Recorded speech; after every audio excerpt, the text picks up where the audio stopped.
It's Tuesday, it's 12:15 and we're live in Westminster.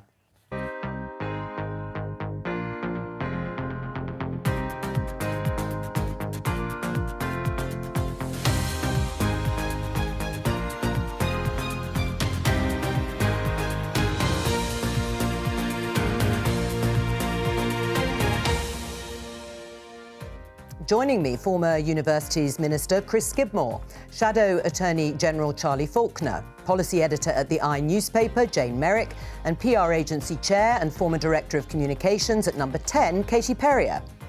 Today, COVID is described as one of the most important public health failures the UK has ever experienced. I think she lost her life because of mistakes that were made by the government. We could have avoided a lockdown, but having got into the position where we had to have one, we should have locked down earlier. One can't apply hindsight to the challenges that we faced. Clearly, we understand far more about the virus than we did when we were making those decisions.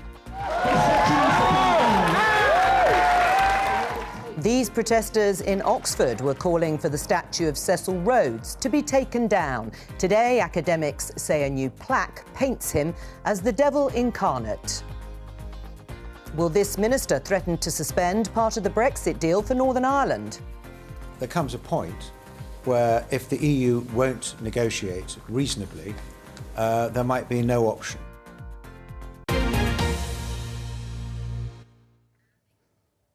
Let's start with the ongoing energy crisis, because there will be some support for energy-intensive industries. It's being reported. We'll find out later this week exactly what it will look like. But it comes after a Whitehall spat between two departments, the Business Department and the Treasury. Let's see how it's being covered in some of the newspapers. The Times has state loans for firms hit by gas price rises. Johnson backs multi-million pound bailout. And this is the headline in The Guardian. Number 10 backs Kwarteng, that's Kwasi Kwarteng, the business secretary, in cabinet spat with Rishi Sunak. My question to start the programme with you, Chris, is this a victory for the Business Department over the Treasury? So I think this is classic Whitehall. You know, we have a significant issue that's also an international issue around the rising cost of gas and our dependence on gas and what we need to do to transition away from that. But what's the story here? You know, it's Bayes versus Treasury. Well, it's more important than that, isn't it? Because Kwasi Kwarteng was calling for what obviously the department felt was much needed cash to support energy-intensive industries, and the Treasury was saying we haven't had those discussions and we can't help everybody. So it's more important than just a Whitehall spat. The wider context is, what is it? You know, we're about 2 weeks away from the CSR, Comprehensive Spending Review. So the Treasury, you know, wants to make sure it has as many rabbits in a hat as possible for when the Chancellor gets up and makes those announcements.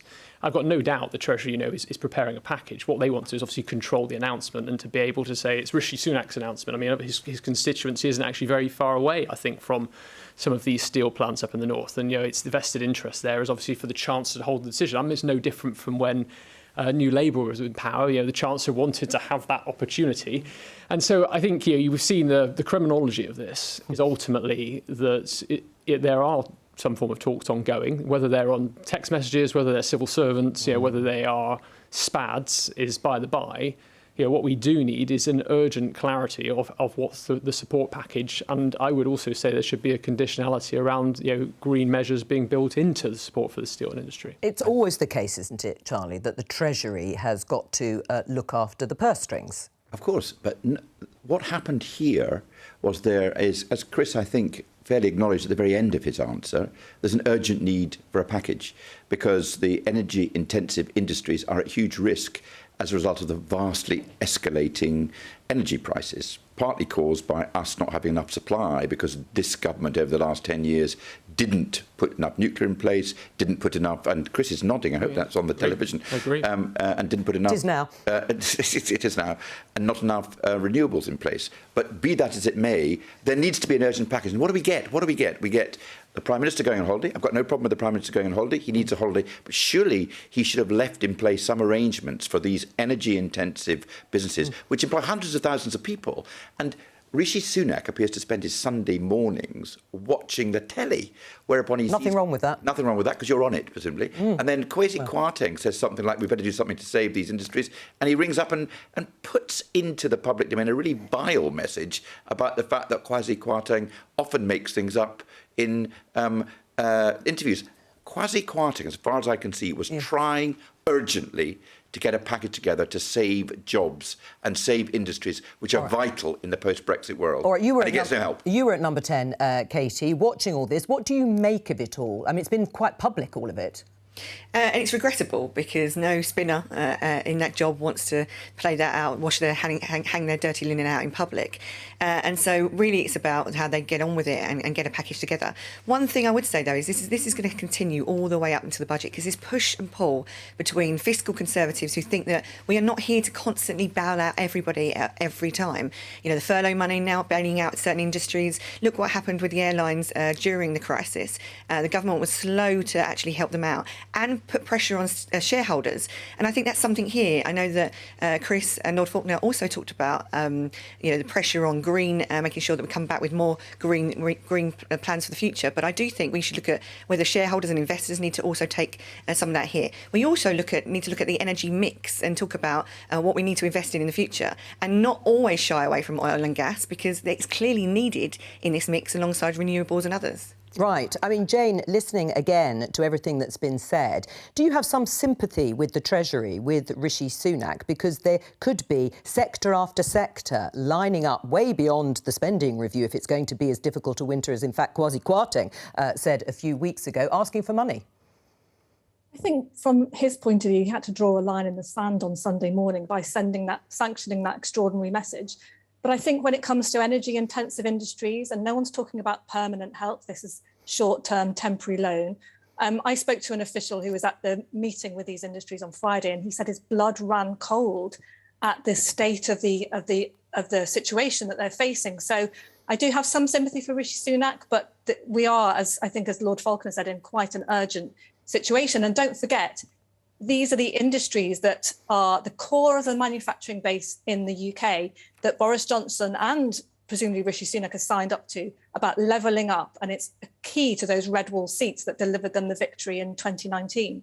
All right, we're going to move on because we're going to talk about the Brexit deal that governs trading arrangements for Northern Ireland and talk to our Brussels correspondent for the BBC, Jess Parker.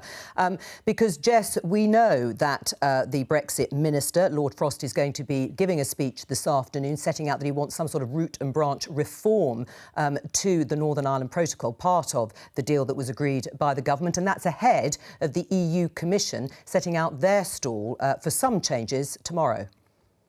Yeah, that's right. The timing is quite interesting. Lord Frost making his intervention this afternoon, as you say, just 24 hours ahead of the EU laying out its response to the UK's demands for significant changes to the Northern Ireland Protocol. In terms of what we'll hear from Lord Frost, I don't think it'll be anything particularly new. It'll be reiterating the UK demands that we've heard for some time, and then we'll hear the EU's ideas going forward tomorrow. In terms of where this all is, well, I think we are likely to hear from Brussels tomorrow that they want to look to reduce checks on goods going from Great Britain to Northern Ireland. They are prepared to look at that. They want to allow now the continued import of chilled meats as well. So there's been all those discussions of sausage wars. So they see that, I think, as quite significant compromises. But it's this sticky issue now of governance that looks particularly difficult to resolve. The UK wanting to basically remove the oversight role of the EU's top court from its oversight role of the treaty, and the EU saying that isn't possible. Right, so an ongoing standoff. I mean, there's always been this danger that one side triggers what's called Article 16, which suspends the protocol. Is the UK closer to doing that? Well, the UK has been saying that actually, in their view, the threshold for that has already been met, but they're holding off because they want to take a constructive approach. It's interesting here in Brussels, there is quite a strong suspicion when you speak to some people around here, diplomats, that the UK, in their view, may almost inevitably trigger Article 16 down the line. That would mean suspending parts of the Northern Ireland Protocol. I don't think we're there yet. I think it'd be pretty unlikely, for example, for the UK to do that before the COP26 conference in Glasgow, that of course it wants to make a success. We know there's international interest from the likes of President Joe Biden on what goes on the island of Ireland. So I don't think we'll see anything like that soon, but certainly nobody's ruling it out. Jess Parker in Brussels, thank you very much. Chris, explain to our viewers why this sudden focus on the oversight by the European Court of Justice that was agreed by the UK. Shouldn't the focus be on the impact of Brexit in terms of the smooth movement of trade in Northern Ireland? Well, I mean, I think it goes to show, I think, if we'd had the sort of Theresa May deal that had been passed, if Labour hadn't sort of squashed that and supported it, we wouldn't have been in a place potentially now where this was going to be an issue. It was always going to come up. I think we've seen Dominic Raab sort of talk about European Court of Human Rights more broadly at party conference. Obviously, clearly, there's a sort of willingness to sort of move on to issues of sovereignty. I think there's also, I think we can't forget the issue with Poland and some of the relationships that have been sort of stressed in the media around national sovereignty versus European EU sovereignty in law. So there's a potential sort of a debate space there, which is convenient to have that argument. But you'd agree it's a new thing that's been brought up? Well, I think obviously there is a stalemate when it comes to looking at some of the issues of trade, and so maybe potentially moving on to different areas of focus is convenient in order to keep this a live issue. I mean, I just think personally we're in a very different place from 2 years ago. We've got post-pandemic regeneration that needs to happen. We've got the issues around energy crunch, which is also going to cause a problem with actually the supply of these goods when it comes to the lack of carbon dioxide from the meat packaging. But sort of, it sort of looks small beer, I think, in comparison to some of the wider issues that are happening internationally. Right. Do you agree with that? Obviously, the reference to the governance is posturing. It's for a domestic audience. I'm completely 100% behind Lord Frost in his attempt to get practical arrangements. So, for example, if chilled meat is not going to go at all to the south of the island of Ireland, let's not have heavy checks. But he personally agreed to the governance of the European Court of Justice. The reason he agreed to that was the deal that was done was the single market would effectively apply in Ireland, and what you had to do was to make sure anything that was going to go from the mainland to north to south was properly checked. And the ECJ was obviously the body to do that. Why is he changing his mind now? Governance is not what is causing the problem for the people who are trading in Northern Ireland. It is the practical difficulties. And instead of making the position much more difficult for the British government by raising a governance issue which hasn't caused a problem, hasn't caused one problem so far, he's done it for some other reason, and the obvious reason is it's the government trying to get a political advantage by reminding people about Brexit. I think it is not very impressive. Chris?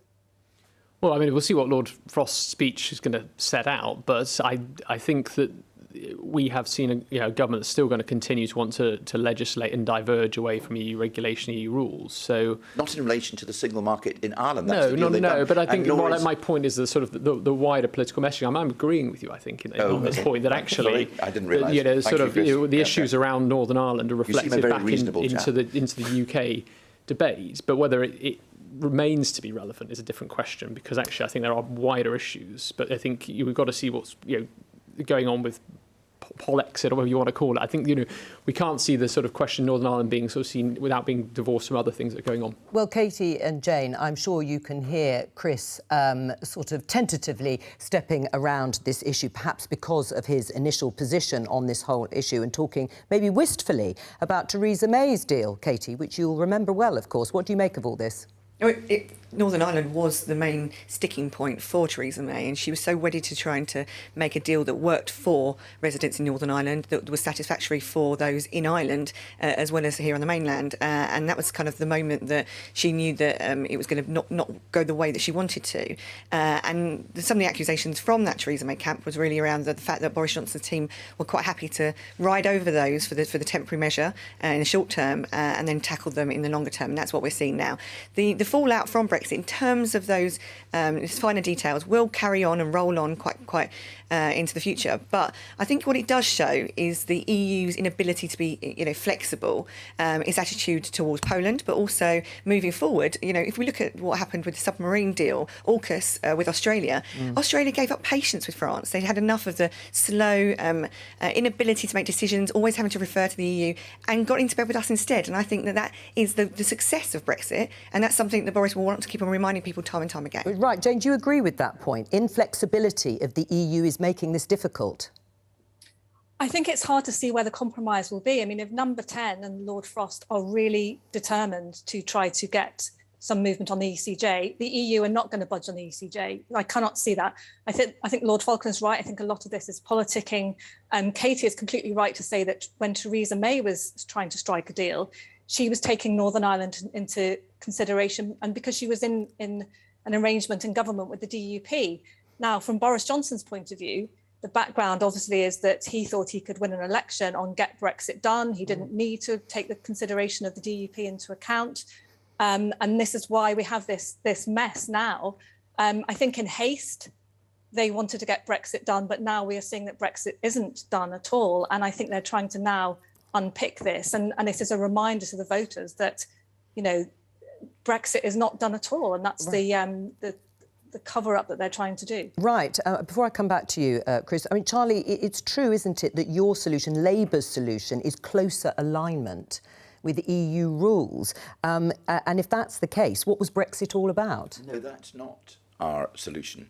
In relation to certain things, for example, employment rights. Or a veterinary agreement. Rachel Reeves was talking about that yesterday, the Shadow Chancellor, saying, yes, we would like closer alignment with the rules there. And that's exactly the direction that the Labour Party would like to go in. In relation to how you operate the Northern Irish Protocol, and also, because what Rachel is talking about there... It's closer alignment to the rules. But in relation to the Northern Irish Protocol, which is about the single market applying in Ireland, in relation to other things like, for example, employment rights, I agree with that. But we've got an opportunity here outside Brexit to take advantage of divergence in other areas, and we should do that. Right.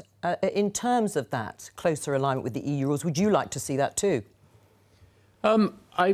To be honest with you, I don't necessarily have a view of what the alignment should look like. I think sort of what I'm more concerned about is where this goes with the overall outcome politically in the longer term. I no longer sort of fear the Scottish independence referendum is going to be the first. I worry more that there'll be a referendum on creating a single island of Ireland. I think that's probably the greater risk now from these disagreements continuing.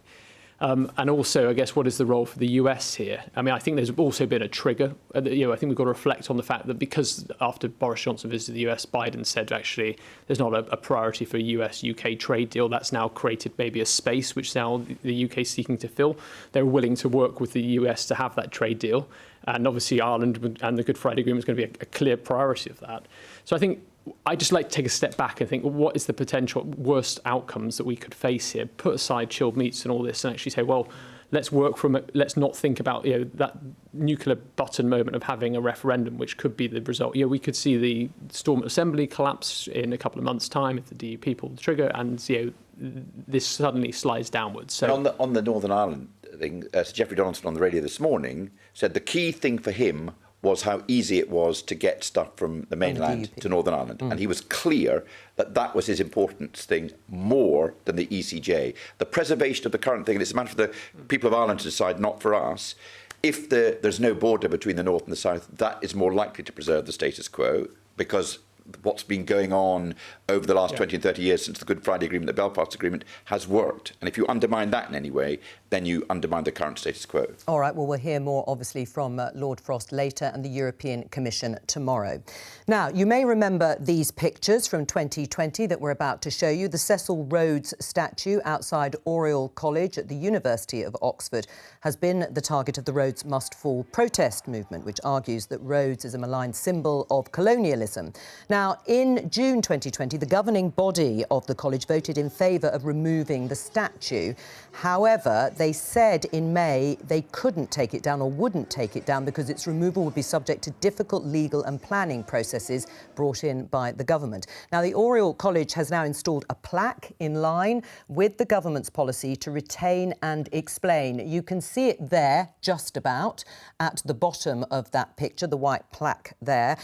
We're just going to highlight some of it. It says, Rhodes, a committed British colonialist, obtained his fortune through exploitation of minerals, land and peoples of southern Africa. Some of his activities led to great loss of life and attracted criticism in his day and ever since. Let's talk to Oxford City Councillor, Labour Councillor Shaista Aziz. She campaigned for the statue to be taken down. Shaista, you wanted it taken down. What's your reaction to the plaque? Well, hi, good afternoon, Jo. Well, I actually walked past the plaque this morning. If you blink, you can almost miss it.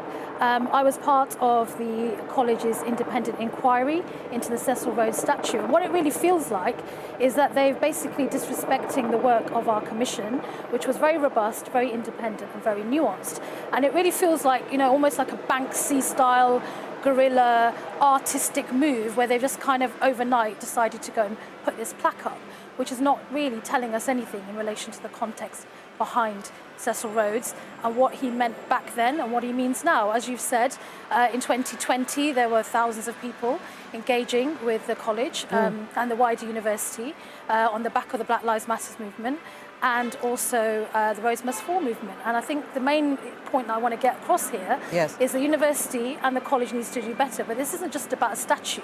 This is about denying the voices of the people of our city, and they're just not listening to us. Right. Well, interestingly, Shaista, you say the plaque doesn't tell us anything about Cecil Rhodes, but there is a Cambridge academic who says the language that's used and that I've read out is disproportionate and needs a proper explanation. He says Rhodes is portrayed here as some sort of devil incarnate. What do you say to that?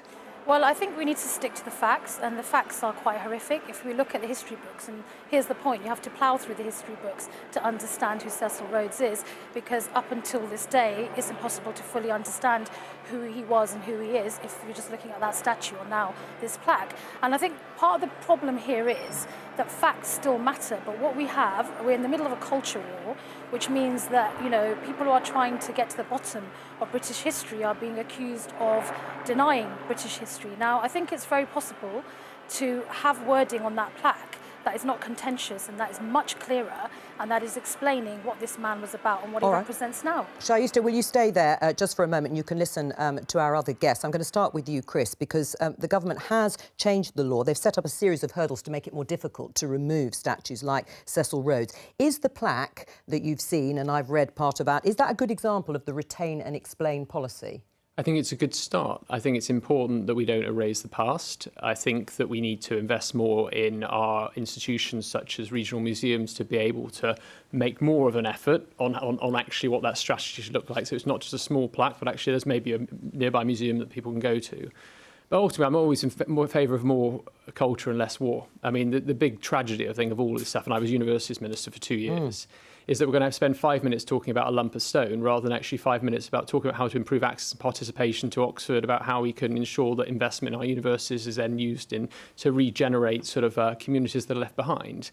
You know, there's a real role for demonstrating the importance of higher education for the future, rather than just wasting energy and time focusing about some of the things in the past. You know, people can make decisions. It's important that the statues, I think, are there, because to take that decision then becomes entirely subjective. Why not then take down statues of Richard III in Leicester, for example? You know, the subjectivity just means that everyone is then down in the mud, you know, wrestling with a pig on the culture war. OK, but you've seen all those campaigners and those pictures we showed of the protesters. You've heard what Shaista has said and the work that has been done. They don't think they're wasting their time on this.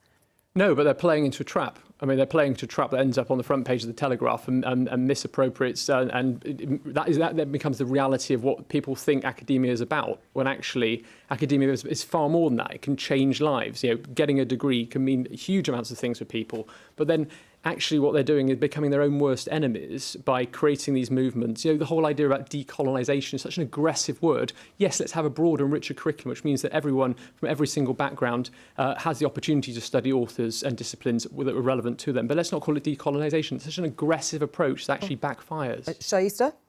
Well, I think it's quite extraordinary that at the beginning of Black History Month, we've got an MP talking about the aggression of the word decolonisation. The aggression is about whitewashing history and denying the facts so that people can understand what has happened throughout British history and what is happening now. And I think the important thing is to make the connection with what's happening now.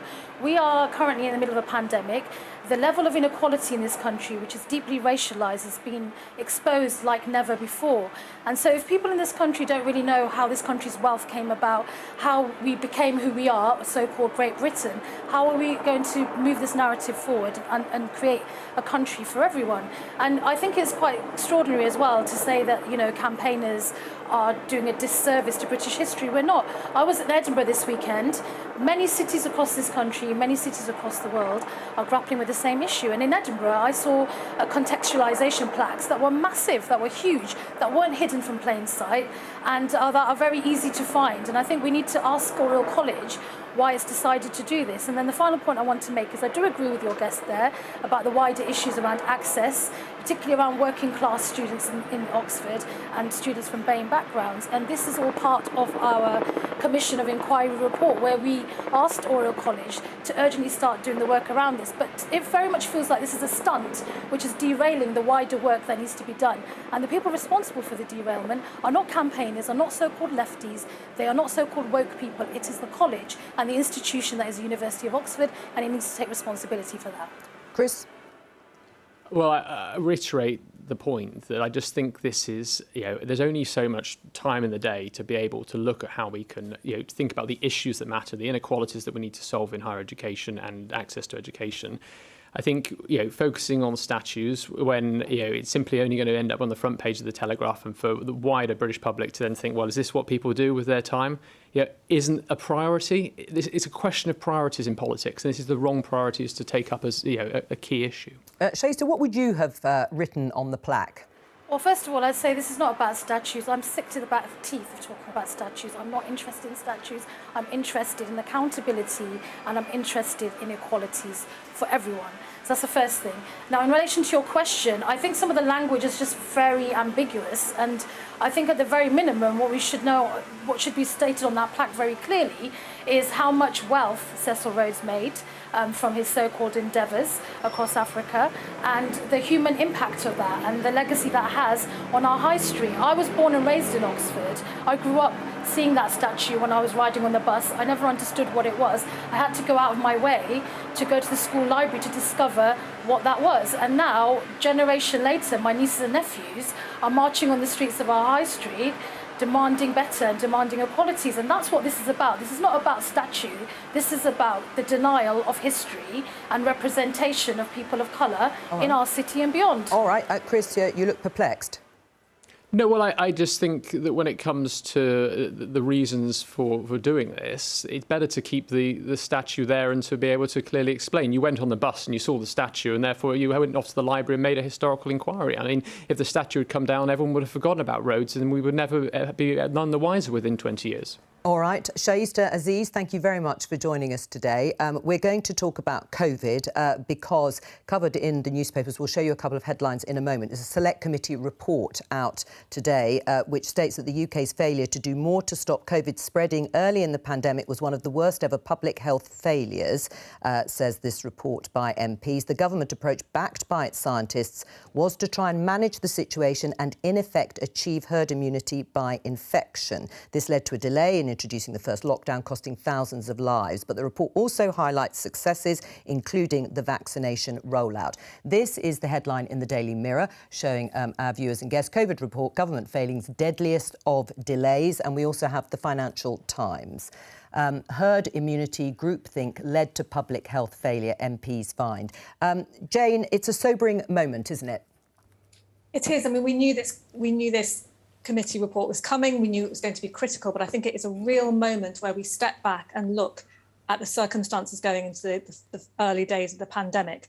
And it's really important, actually, that they've raised this issue of herd immunity and groupthink, because actually at the time, I mean, I was going to all the briefings with Chris Whitty and Patrick Vallance, and how they talked about whether it was right to suspend community testing, as they did on the 12th of March. All of these things weren't really being challenged because they were, very, very senior experts in their field. And a lot of people basically thought, OK, this is right. It's right that the government is following the science. And now we can step back and say, actually, you did need someone in the room saying, hang on, is this really correct? And I think someone on the clip before was saying a lot of this is hindsight. It's not actually hindsight. I mean, there were MPs asking questions about why care homes weren't being, why testing wasn't happening in care homes. I asked a question of Jenny Harries in early April why care home testing wasn't happening. These questions were being asked at the time, and we kept on being told, we're following the science, we're following the science. And I think there are questions today for senior scientists, scientific advisors to the government. Katie? Yeah, absolutely. I mean, the care home thing was absolute scandal at the time. I remember people thinking, well, this attitude from the government is that if you're over a certain age, we really can't help you. It's about preserving those who are younger. And that's, this is a committee report from Jeremy Hunt and Greg Clark. These are quite senior Conservatives, well respected across Parliament. And so we need to look at those. I think that one of the questions it does raise is that whether or not the criticism will come back on Boris Johnson and his government around what happened in March, when we didn't know much about the disease, we didn't know much about the virus, I should say, we didn't know much about how it would spread. But again, to make those mistakes in the autumn, when everybody was calling for an earlier lockdown, but the government held back and resisted, that extra week that it took the government to decide that we were going to lock down, it looks like this report says it cost thousands of lives. And that's something that needs to be investigated and looked into further. Chris?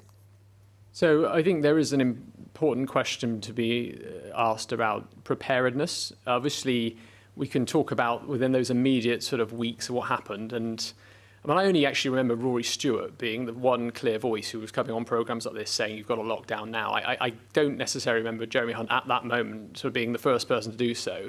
And I wasn't in government at the time, but whether I would have taken any absolute decisions, I can't be honest about saying, would I have done things differently? There's a lot of pressure from the papers on the table here, like the Daily Mail and the Telegraph, saying, actually, we've got to keep the economy open. And we can't forget the politicians are the sum total of voices around them. And so there was a number of different actors calling for different things. But I would just want to make the point that this is about having a clear strategic plan long-term in place, and it developed by the Cabinet Office and the Department of Health that wasn't there. And partly that's the fault that we prioritised antimicrobial resistance, looking at potentially bacterial pandemic instead of a viral pandemic. But Jeremy Hunt was Health Secretary for 6 years. Where was the preparation here? So I find it a bit rich to sort of have a report produced today by a former Health Secretary who's not willing necessarily to take also part of the blame in actually producing the plan that we needed to have in place, ready to be in place for when that pandemic happened. I mean, Charlie, a couple of things there. Do you accept that in those early days, early weeks, there weren't many voices calling for a lockdown much earlier, certainly politically at that stage, back in March last year? And also that there does seem to have been a sort of a group failure, if you like, of the whole state, scientists and politicians alike. Yes and yes. I am very much in Jane's camp in relation to this. This report is quite extraordinary because the instincts of the people writing the report would be to understand and forgive the politicians, particularly for what happened at the beginning. This is a two select committees with a majority of Conservatives on it, chaired by two ex-Conservative cabinet ministers, one of whom was the Secretary of State for Health in the period of, without knowing that the coronavirus was coming, preparation for it. And they are absolutely condemnatory about what the government did, which I find very indicative of the fact of what a judicial inquiry would do. And their big complaint is that the scientists didn't realise this wasn't like flu, and that if you didn't lock down, you were going to have massive numbers of deaths. And they're unforgiving about that for two reasons. One, throughout the world, other people had spotted that,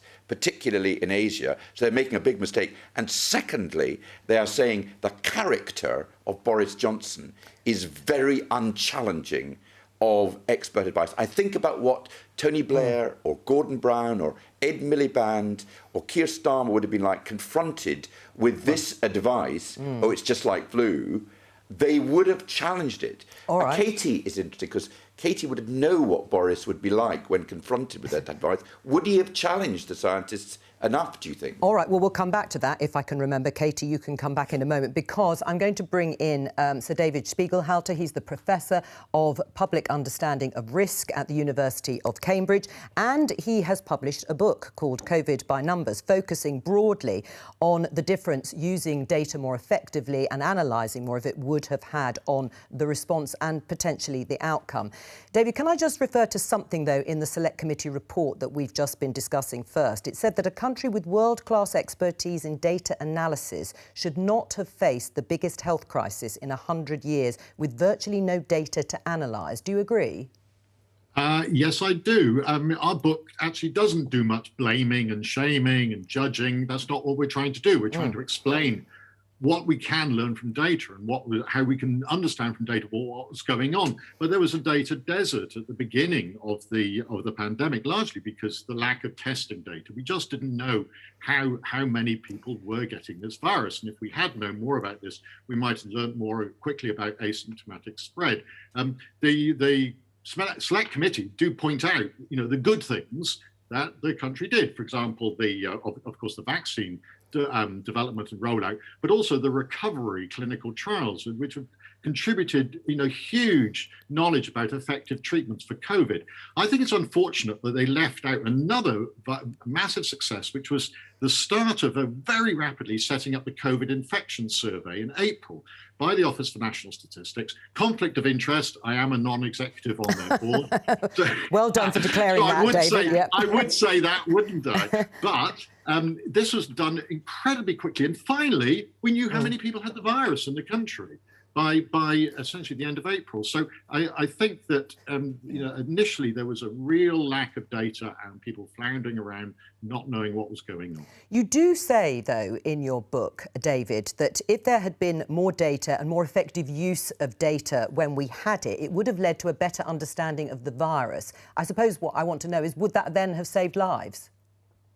Well, we would have known more about how infectious it was, how quickly the cases were doubling, and so on. Whether that would have led to earlier decisions is another matter. And people have modelled, if we'd locked down a week earlier last March, how many lives would have been saved. But actually, because it's very difficult to estimate exactly the effects of these interventions. And the other thing is, we talk about lockdown, or it didn't happen until March the 23rd. The effects of that were starting beforehand. The deaths peaked in this country on April the 8th. And that's far too late for it all to have been the effect of the lockdown on March the 23rd. Far too early, sorry. And so, people were voting with their feet before the rules came in. And rather similarly, on July the 19th, there's Freedom Day. But in fact, people didn't take advantage of those freedoms. People didn't start meeting up. They carried on their caution. And so we didn't get a surge of cases. So I think it's important to say this isn't just to do with the rules that are set, although those obviously are important. It's to do with people's responses to the situation. And, I think the surprise, as this Select Committee says, is just how much people have changed their behaviour, have been willing to adapt, and have been cautious. Right, let's talk about the international comparisons, because you caution in your book against that, and a lot has been made of it, understandably, because you would acknowledge that we do need something to sort of benchmark ourselves against, measure ourselves against. Yeah, I mean, right back in May last year, I said, we don't want to make a league table, this isn't Eurovision, and got into a big political argument and that sort of stuff. But actually, and I said, it's too soon to tell. It's still too soon to tell, because, if we do make a league table, first of all, you can't base it on COVID deaths because everyone counts them differently, even in the UK. And so you have to look at excess deaths. We know that in the first wave, we were top of this horrible league table in Europe. We did pretty well worst in Europe. But now, when we look at it over 18 months, we are kind of dropping down the league table, in terms of other countries actually, relative to their populations, whatever, have done a lot worse in Europe and certainly around the world, especially in South and Central America, coming out as having, in spite of not how many COVID deaths are being recorded, but if we actually just look at the number of people who have died, countries like Peru and Bolivia and so on are coming out as having done very badly indeed. David, will you stay with us while we continue this discussion? Jane, I want to come to you after we hear from Jeremy Hunt, one of the authors of the Select Committee report and, of course, former Health Secretary. This is how he described the course of the pandemic. The national response to COVID was a bit like a football game with two very different halves. And in the first half, we had some serious errors. We could have avoided a lockdown, but having got into the position where we had to have one, we should have locked down earlier.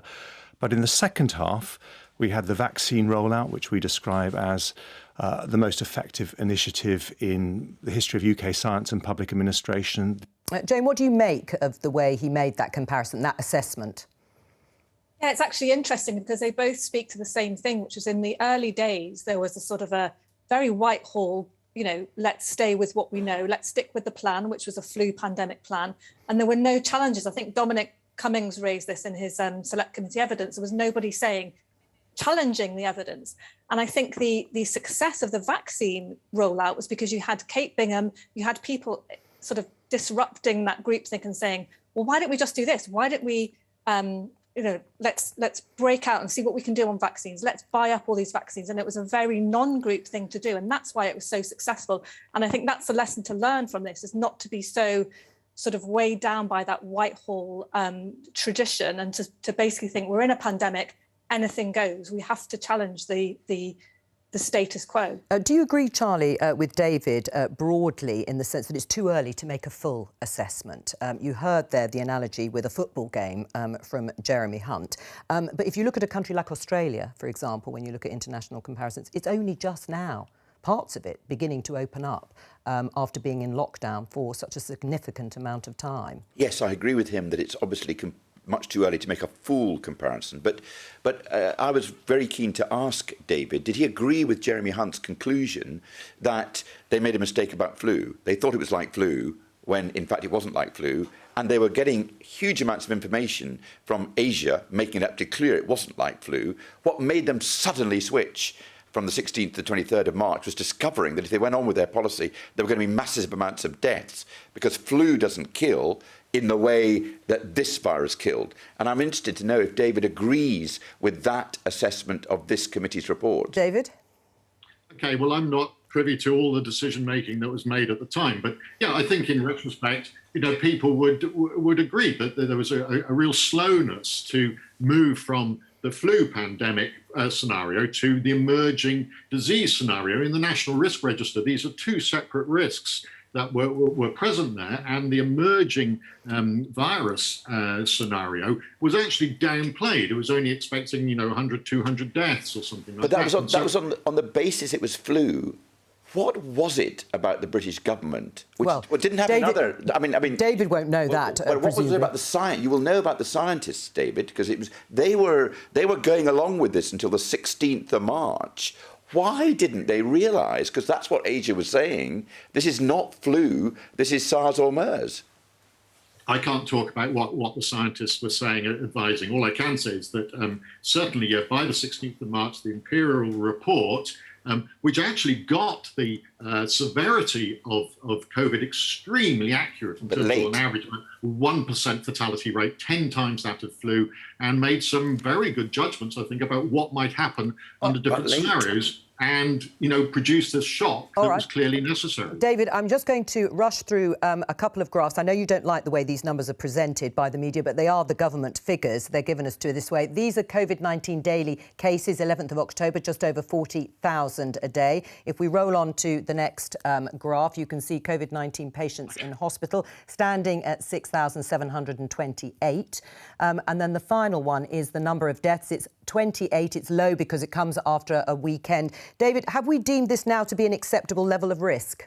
Oh, I'm not going to say that. First of all, I can't see the graphs at all. No, you'll just have to take my word. You'll just have to take my word for them. Yes, I know you know them. I know them. No, I'm not going to talk about exactly what's an acceptable level of risk. We can compare, of course, with winter flu seasons. We don't know what's going to happen this winter because of the weather and about how virulent the flu is going to be, given there was no flu at all last winter at all. But and of course the 28 Mondays deaths are always low. Yeah. You've got to wait till Thursday or so. So they actually, we're still high compared with the rest of Europe. We've stabilised at a very high level of cases compared with the rest of Europe. Our deaths are not so bad because these are mainly young people getting infected. But I'm not going to say, again, not my job, to say whether this is an acceptable level or not. All right, well, that sounds like we're almost out of time. Thank you to you, David Spiegelhalter. Just briefly, Katie, were you going to respond to the question earlier about Boris Johnson? What do you think in terms of what Charlie said? But if you do want me to answer it, I think it's very hard to say in the moment. Boris is a massive libertarian. He wouldn't have wanted to lock people down. He knows that is limiting in terms of people's mental health, the sociability they have to connect with each other, and so would have tried to do absolutely everything before he got to that point. All right, that's it. I'm going to have to that? cut you in. I'm sorry, Katie, it's my fault for asking you the question. That's all we've got time for from all of us here. Thank you to my guests. Bye-bye.